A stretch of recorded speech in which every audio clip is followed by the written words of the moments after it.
Bu qaranglar. Qiziq ma'lumotda. Mana shu bino Allohu alam 2010-yil deganimizda ham xuddi shunday ahvolda bo'lgan. Bu broshinni deydi, nima deydi? Shunaqa. Endi qaranglar, mana yerda bu eshik derazalarni bu narsasiga e'tibor bersa, shtapeli qilingan. Ya'ni 2 qavatli shtapeli. 2010-yil deganimizda shunday holatda bo'lgan. Endi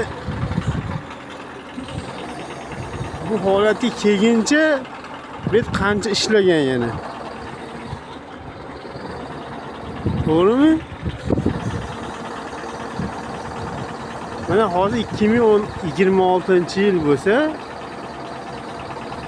hisobda 16 yildan beri shu ahvolda turibdi.